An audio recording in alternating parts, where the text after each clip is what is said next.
Alright guys, so we're going to go ahead and test out the camera. You're not going to see the drone during this. We are going to test out the camera. Alright guys, so here's a look at the camera. We are going to go ahead and take off. Again, I already knew this camera is nice. I've watched other people's reviews. The camera is super duper crisp. But unfortunately, see the little left to right wobble? If that doesn't bother you, then maybe this is something to consider.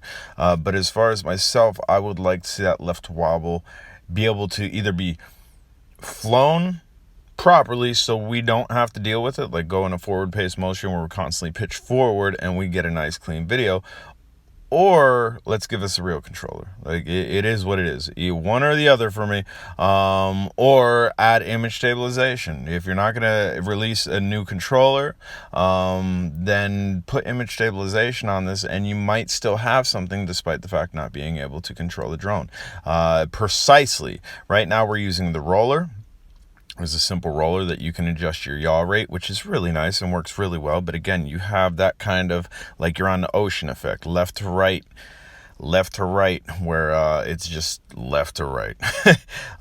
Not a bad drone. It's just, for me, the controller. It really is. Is the controller innovative? Yes, the controller is innovative. Was it a neat thought idea? Yes. Is it novelty? Yes. Will it possibly get people in the hobby? Absolutely. But for somebody that actually wants to fly a drone, this is not the way to go. It does have a bunch of features and bunch of different cool modes. This is one of them. It's orbit mode. Unfortunately, the orbit is one of the widest orbits I've ever seen in my life. But I could have also raised altitude here. This, we're not blaming on the drone. We're not blaming on the app. This we're going to chalk up to user failure. But user failure, we are also going to do a durability test here, and it passed the durability test. We're going to end up hitting this palm tree here, and it's going to smack on the ground and was not broken. So durability test passed. Alright guys, so I put that in orbit mode, and I tried to get out of orbit mode by trying to put some type of inputs on this. It did nothing touching the screen because I seen it was going to hit that tree. Did pretty well though. Well, I mean, we didn't break anything. We lost the propeller when we hit the tree. We're going to go in, put another propeller on, and continue trying to try out modes and see what this camera has to offer. All right, guys, so we're just going to show you a little bit of the app here, show you the video quality, frame rate, exposure rate you can change. You can also go into the Wi-Fi and change the password, just as well as do a sensor calibration. This sensor calibration I tried to do. Just getting to the second step took forever, so I canceled it. As you'll see, the drone still flew properly, even though I did cancel it. I'm not sure what's up with that. That might need a little bit of tweaking. Again, this is a look at the app and a look at the camera through the app, so this is a look at the Wi-Fi transmission to the cell phone. This is a screen recording. What you saw prior was essentially off of the SD card. Even though I didn't take it off the SD card, there's an option that you can pull video and photos directly off of the drone to your cell phone by downloading them, much like DJI stuff, much like any other pretty high-grade drone that allows you to drag off of the SD card through the air to your phone. And I'll show you how to do that towards the end here. Right here, we are just flying the drone, trying to give you a little bit more look at the camera. Also, look at my hands.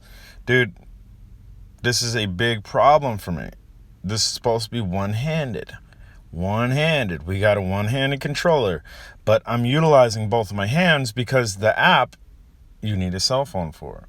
The app, you can't function the record feature to my knowledge, and you can see a breakup, so it's about the distance that you're going to get. You can't function the record option or any of the mode options like this that I'm showing you here through the controller. You have to have a cell phone, and there is no cell phone mount to the one-handed controller, so you kind of defeat the purpose. Now, I wouldn't have such a big problem with that if you can fly the drone through the app like a bunch of other things. We're going to try Follow Me.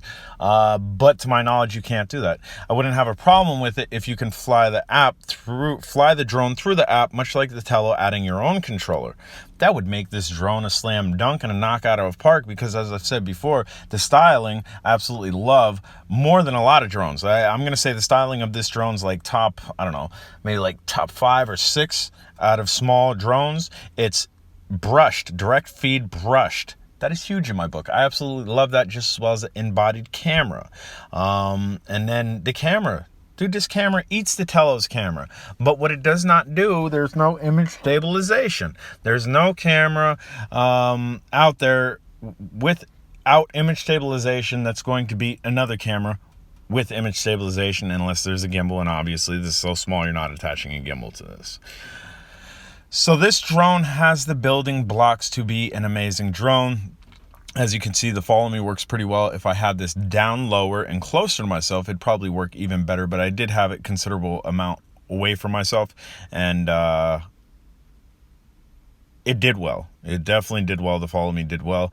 As you can see, I'm trying to figure out how to stop, whatchamacallit, and I couldn't figure out how to stop. That could be user error. That could be app interface, that it's not that user friendly. One or the other. Probably a little bit of both. If I would have read the instructions, I'd know exactly what to press. But I don't read instructions, so I can show you guys how user-friendly an app is, how user-friendly a drone is. So right here, it does say takeoff was failed, low battery. Just to show you guys, there is a LVC on this. It does vibrate in your hands to let you know when you have a low battery on screen. It'll tell you low battery before this even goes off, and the battery will jump up again and allow you to fly. But I guess when it gets really low, it won't allow you. Again, the biggest downfall of this thing is coming back. Normal motion to pull your thumb backwards. It doesn't matter how high or how low you hold this. Pulling your thumb backwards, you're gonna lose altitude. I can't do it. I mean, I can go forward without losing altitude, left and right without losing altitude, raise my thumb up and down to go up and down in altitude, but pitching backwards, sliding my thumb back, well, you're gonna lose altitude. Unless you're really ambidextrous or something, or double jointed, where you can, I don't know, you would almost not have to move your thumb and almost rock this forward, I guess.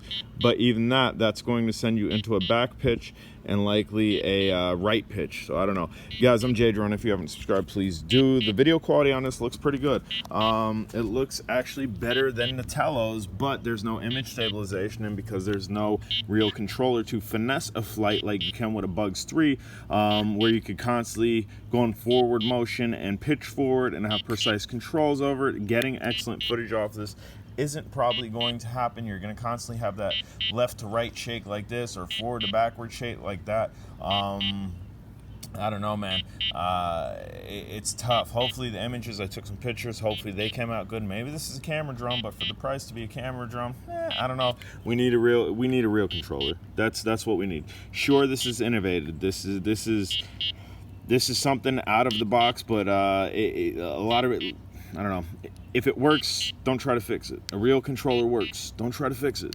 This is cool, but that's all it is. It's cool, but it's not super functional. All right, guys. All right, so here's a couple images that was taken from the drone. Again, the camera's good, man. We either need a good controller or we need image stabilization, electric image stabilization, something. I mean, it's a camera drone. We need to be able to get good video off of it, not just images. What I'm going to show you here is a screen recording of me selecting images and saving them, like I was talking about. So this is essentially what was on the SD card. You're downloading it through the air to your phone, and that's going to give you comparable quality, like if you were to actually take the SD card and stick it into a laptop. I love this feature. A lot of higher grade drones have this feature, and a lot of drones that actually cost more than this drone don't have this feature. This feature is awesome, especially if you're on the go like I am. I didn't unpack my car. I don't have my laptop out. This entire video was made off of my iPhone, which I think I'm using an iPhone 6 or 7. And it's because of this feature. Otherwise, I would have had to break out the computer. I would have had to show you the SD card footage, do an edit on my computer, save it, load it, etc. This was all done mobily. Big kudos to them for having this in their application and actually thinking about this. As you can see, it's now on my mobile device.